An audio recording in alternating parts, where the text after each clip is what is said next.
അവിടെ നിന്ന് ഓടി രക്ഷപ്പെടാനേ എനിക്ക് തോന്നിയുള്ളൂ. ഞാൻ കൊന്നിട്ടില്ലെന്ന് ആരോട് പറയണമെന്നും അറിയില്ലായിരുന്നു. ഇവിടേക്ക് പോരാൻ തീരുമാനിച്ചു. അതിനുള്ള ധൈര്യം എനിക്ക് ഉണ്ടായിരുന്നുള്ളൂ. ഇവിടെ വന്നിങ്ങനെ വിളിച്ചിരിക്കുക.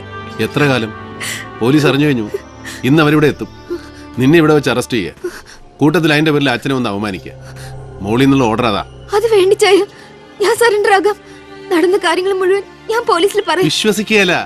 തന്നെയല്ല, നീ തന്നെയാണ് പ്രതിയെന്ന് വരുത്തി തീർക്കാൻ പോലീസിന് താല്പര്യമുണ്ട്. നീ അവിടെ ഉപേക്ഷിച്ച കത്തിയാ പ്രധാന തെളിവ്. അതിൽ ബെന്നിപ്പോളിന്റെ രക്തക്കര കണ്ടതായിട്ട് FIR-ലുണ്ട്. അതിന്റെ അർത്ഥം എന്തുവാ? അവര് തീരുമാനിച്ചു കഴിഞ്ഞു പ്രതിയെ. നിക്കട്ടെ, ഇപ്പൊ ചെന്ന് ചാടി കൊടുക്കണ്ട. അച്ചോ, ഞാൻ ഇവിടെ ഇവിടെ നിന്ന് കൊണ്ടുപോവാ. കുറച്ചാണ് സേഫായിട്ട് ഒരു സ്ഥലത്ത് നിൽക്കട്ടെ. ഇവളല്ല കൊന്നതെന്നുള്ള സത്യം തെളിയണം ദാവീദേ. തെളിയണം. തെളിയിച്ചേ മതിയാവും.